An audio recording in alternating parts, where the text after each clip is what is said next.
Welcome back to my channel. Welcome to Srirangapatna. Srirangapatna ಅನ್ನೋದು politically ತುಂಬ ಟಿಪ್ಪು ಸುಲ್ತಾನ್ ಕಾಲದಲ್ಲಾಗಲಿ ಮೈಸೂರು ಒಡೆಯರ ಕಾಲದಲ್ಲಾಗಲಿ ಒಂದು ರೀತಿಯಲ್ಲಿ ಕ್ಯಾಪಿಟಲ್ ಸಿಟಿಯಾಗಿ ಬೆಳೆದಿರುವಂಥದ್ದು. ಆದರೆ ಈಗ ನಾನು ಬಂದಿರೋದು ಶ್ರೀರಂಗನಾಥನ ಸ್ವಾಮಿಯ ದೇವಸ್ಥಾನಕ್ಕೆ. ಶ್ರೀ ವೈಷ್ಣವ ಪಂಥದ ಪ್ರತಿಪಾದಕರಾದ ಶ್ರೀ ರಾಮಾನುಜಾಚಾರ್ಯರು ಈ ಶ್ರೀರಂಗನಾಥನ ಪ್ರತಿಮೆಯನ್ನು ಅಥವಾ ಶ್ರೀರಂಗನಾಥನನ್ನು ಸ್ಥಾಪನೆ ಮಾಡಿರೋಂಥದ್ದು ಅನ್ನೋದು ಪೌರಾಣಿಕ ಐತಿಹ್ಯ. ಮತ್ತು ಇದರಲ್ಲಿ ನಮಗೆ ಗೊತ್ತಿರೋ ಅಂಥದ್ದು ಪಂಚರಂಗ ಈ ಕ್ಷೇತ್ರಗಳಲ್ಲಿ ಇದು ಕೂಡ ಒಂದು. ಆನಂತರ ಆದಿರಂಗ, ಮಧ್ಯರಂಗ, ಅಂತ್ಯರಂಗ ಈ ಮೂರೂ ರಂಗನಾಥರನ್ನು ಒಂದೇ ದಿನದಲ್ಲಿ ದರ್ಶನ ಮಾಡಬೇಕು ಅಂತ ಏನು ಅಂದ್ಕೊಂಡು ಬರ್ತಾರಲ್ಲ ಅವರಿಗೆ ಇದು ಆದಿರಂಗನ ದರ್ಶನಕ್ಕೆ ಇದು ಮೊದಲನೇದು. ಹಾಗಾಗಿ ಈಗ ನಾನು ಒಳಗಡೆ ಹೋಗಿ ಬರ್ತೀನಿ, ದರ್ಶನವನ್ನು ಮುಗಿಸ್ಕೊಂಡು ಬರ್ತೀನಿ. ಆನಂತರ ಮತ್ತಷ್ಟು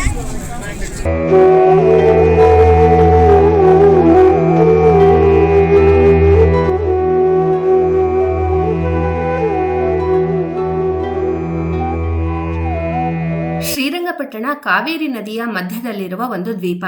ಇದರಲ್ಲಿ ಸ್ಥಿತವಾಗಿರುವಂತಹ ಪ್ರಸಿದ್ಧ ದೇವಸ್ಥಾನ ಶ್ರೀರಂಗನಾಥ ದೇವಸ್ಥಾನ.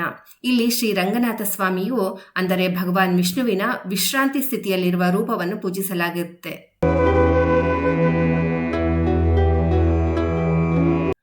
ಈ ದೇವಸ್ಥಾನವು ದ್ರಾವಿಡ ಶೈಲಿಯ ಅದ್ಭುತ ವಾಸ್ತುಶಿಲ್ಪವನ್ನು ಹೊಂದಿದ್ದು ಸಾವಿರಾರು ವರ್ಷಗಳ ಇತಿಹಾಸವನ್ನು ಹೊಂದಿದೆ. ಹೊಯ್ಸಳರು, ವಿಜಯನಗರ ಸಾಮ್ರಾಜ್ಯ ಮತ್ತು ಮೈಸೂರು ಒಡೆಯರ ಕಾಲದಲ್ಲಿ ಈ ದೇವಾಲಯ ತನ್ನ ಉತ್ತುಂಗ ಅಭಿವೃದ್ಧಿಯನ್ನು ಕಂಡಿರುವಂಥದ್ದು.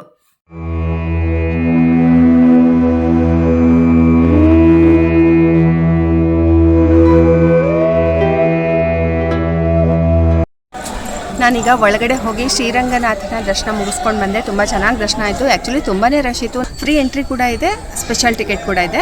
50 ರೂಪೀಸ್ನ ಸ್ಪೆಷಲ್ ಟಿಕೆಟ್ ಇದೆ. ಮತ್ತು ಮಧ್ಯಾಹ್ನ 1:30 ಕ್ಲೋಸ್ ಆಗುತ್ತೆ. ಬೆಳಗ್ಗೆ 7 ಗಂಟೆಗೆ ದೇವಸ್ಥಾನ ಓಪನ್ ಆಗುತ್ತೆ.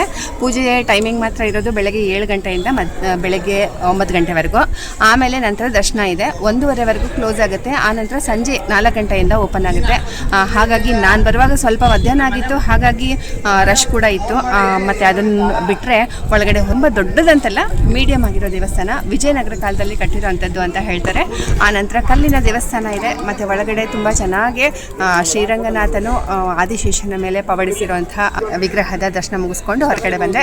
ಹೊರಗಡೆ ಬಂದ ಮೇಲೆ ಇನ್ನೊಂದು ಸೈಡಲ್ಲಿ ಲಕ್ಷ್ಮೀದೇವಿ ರಂಗನಾಯಕಿಯಾಗಿ ಶ್ರೀರಂಗನ ಪತ್ನಿಯಾಗಿ ಇರುವಂತಹ ವಿಗ್ರಹ ಇದೆ. ತುಂಬ ಚೆನ್ನಾಗಿರೋ ವಿಗ್ರಹ ಇದೆ. ಮತ್ತು ಬೇರೆದೇ ಕಂಪೇರ್ ಮಾಡೋ ಹಾಗೆ ಅಂದರೆ ನಾನು ಅನಂತಶಯನ ದೇವಸ್ಥಾನವೇನು ನೋಡಿದ್ದೀನಲ್ಲ, ಅದು ತುಂಬ ದೊಡ್ಡದಾಗಿದೆ. ವಿಗ್ರಹ ತುಂಬ ದೊಡ್ಡದಾಗಿರೋವಂಥದ್ದು, ದೇವಸ್ಥಾನ ಕೂಡ ತುಂಬ ದೊಡ್ಡದಾಗಿರೋವಂಥದ್ದು. ಅದಕ್ಕೆ ಕಂಪೇರ್ ಮಾಡಿದರೆ ಇದು ತುಂಬ ಚಿಕ್ಕದಾಗಿರೋದು. ಈ ರಂಗನಾಥನಿಗೆ ಶ್ರೀರಂಗ, ಆದಿರಂಗ, ಕಾವೇರಿ ರಂಗ, ಕಸ್ತೂರಿ ರಂಗ ಅಂತಲೂ ಕೂಡ ಕರೀತಾರೆ. ಆಮೇಲೆ ಕಾವೇರಿಯು ಅವನ ಕಾಲನ್ನು ಒತ್ತುತ್ತಾ ಕುಳಿತಿರುವಂತಹ ವಿಗ್ರಹ ಇದೆ ಇಲ್ಲಿರೋದು. ಮತ್ತು ರಂಗನಾಯಕಿ ಪಕ್ಕದಲ್ಲಿ ದೇವಸ್ಥಾನದ ಹೊರಗಡೆ ಮತ್ತೊಂದು ಚಿಕ್ಕದಾಗಿರೋ ದೇವಸ್ಥಾನದಲ್ಲಿ. ಶ್ರೀರಂಗನಾಥನ ದರ್ಶನ ಮುಗಿಸ್ಕೊಂಡು ಬಂದೆ. ಊಟದ ಸಮಯ ಆಗಿದೆ. ನನಗೂ ಕೂಡ ಹಸಿವೆ ಆಗಿದೆ. ಹಾಗಾಗಿ ಹೊರಗಡೆ ಬಂದ ತಕ್ಷಣ ಒಂದು ಒಳ್ಳೆಯ ರೆಸ್ಟೋರೆಂಟ್ ಕೂಡ ಸಿಕ್ತು. ಹಾಗಾಗಿ ನಾನು ಊಟ ಮುಗಿಸ್ಕೊಂಡು ಈಗ ಮುಂದಿನ ಡೆಸ್ಟಿನೇಷನ್ಗೆ ಹೋಗ್ತಾ ಇದ್ದೀನಿ. 1799 ಟಿಪ್ಪು ಸುಲ್ತಾನ್ನೊಂದಿಗೆ ಬ್ರಿಟಿಷರ ಜೊತೆ ಯುದ್ಧ ಆಗುತ್ತೆ. ನನಗೆ ಯಾವಾಗ ಗೊತ್ತಾಯಿತು ಮುತ್ತಿಗೆ ಹಾಕಿದ್ದಾರೆ ಅಂತ, ಅವಾಗ ಅವನು ಕೂಡ ಯುದ್ಧ ರಂಗಕ್ಕೆ ಧಾವಿಸ್ತಾನೆ. ಆದರೆ ಅದರಲ್ಲಿ ಒಬ್ಬ ಬ್ರಿಟಿಷ್ ಸೈನ್ಯದ ಒಬ್ಬ ಸಾಮಾನ್ಯ ಸೈನ್ಯಾಧಿಕಾರಿ ಅವನನ್ನು ಸಾಯಿಸ್ತಾನೆ. ಆಗ ಎಷ್ಟೋ ಜನ ಅಂದರೆ ನೂರಾರು ಸಾವಿರಾರು ಜನ ಬಿದ್ದಿರೋಂಥ ಸಕರ ಬಾಡಿಗಳಲ್ಲಿ ಟಿಪ್ಪು ಸುಲ್ತಾನ್ನ ಬಾಡಿನ ಕೂಡ ಅಂದರೆ ಹುಡುಕಿ ಹೊರ ತೆಗೆದಿದ್ದಾಯಿತು ಅಂತ ಹೇಳ್ತಾರೆ. ಶ್ರೀರಂಗಪಟ್ಟಣದಲ್ಲಿ ನಾನು ಬಂದಿರೋದು ದರಿಯಾ ದೌಲತ್ ಬಾಗ್ ಅಥವಾ ಟಿಪ್ಪುವಿನ ಬೇಸಿಗೆ ಅರಮನೆ ಅಂತ ಕರೆಯುವಂಥ ಒಂದು ಪಾಪ್ಯುಲರ್ ಡೆಸ್ಟಿನೇಷನ್ಗೆ ಈಗ ಒಳಗಡೆ ಹೋಗ್ತಾ ಇದ್ದೀನಿ. ಎಂಟ್ರಿ ಟಿಕೆಟ್ ಇರೋದು 20 ರೂಪೀಸು. ಮತ್ತು ಬೆಳಗ್ಗೆ 10 ಗಂಟೆಯಿಂದ ಸಂಜೆ 5 ಗಂಟೆವರೆಗೂ ಮಾತ್ರ ತೆರೆದಿರುತ್ತೆ. ದರಿಯಾ ದೌಲತ್ ಬಾಗ್ ಇದು ಟಿಪ್ಪು ಸುಲ್ತಾನರ ಬೇಸಿಗೆಯ ಅರಮನೆ. ಈ ಅರಮನೆಯಂತೂ ಸಂಪೂರ್ಣವಾಗಿ ಮರದಿಂದನೇ ನಿರ್ಮಾಣವಾಗಿದೆ.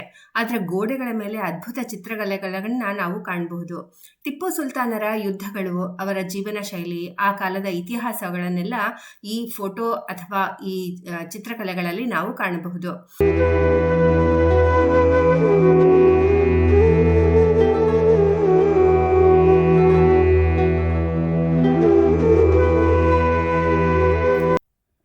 ಇಲ್ಲೊಂದು ಚಿಕ್ಕದಾಗಿರೋ ಮ್ಯೂಸಿಯಂ ಕೂಡ ಇದೆ. ಇದರಲ್ಲಿ ಟಿಪ್ಪು ಸುಲ್ತಾನರ ಯುದ್ಧಗಳಲ್ಲಿ ಬಳಸಿರುವಂಥ ಆಯುಧಗಳು ಮತ್ತು ಕೆಲವೊಂದು ರೈಫಲ್ಸ್ಗಳು ಮತ್ತು ನಾಣ್ಯಗಳು, ಆ ಸಮಯದಲ್ಲಿ ಯೂಸ್ ಮಾಡಿರೋ ಅಂತಹ ಕೆಲವು ಪಾತ್ರೆ ಪಗಡಗಳನ್ನು ನಾವು ಇಲ್ಲಿ ಕಾಣಬಹುದು.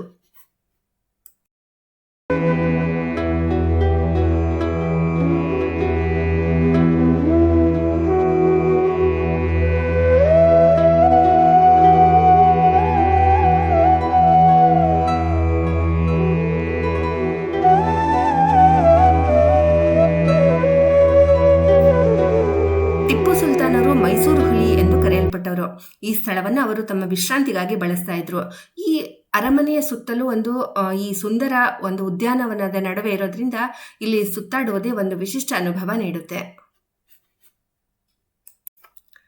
ಶ್ರೀರಂಗಪಟ್ಟಣ ಭಕ್ತಿ, ಇತಿಹಾಸ ಮತ್ತು ಪ್ರಕೃತಿ ಸೌಂದರ್ಯದ ಸಂಯೋಜನೆ. ಹಾಗಾಗಿ ನೀವೇನಾದರೂ ಇಲ್ಲಿಗೆ ಬಂದರೆ ಅಥವಾ ಇದನ್ನೆಲ್ಲ ನೀವೇನಾದರೂ ಎಕ್ಸ್ಪ್ಲೋರ್ ಮಾಡಿದರೆ ನೀವು ಮರೆಯಲಾಗದ ಅನುಭವವನ್ನು ನೀವು ಹೊಂದುತ್ತೀರಿ.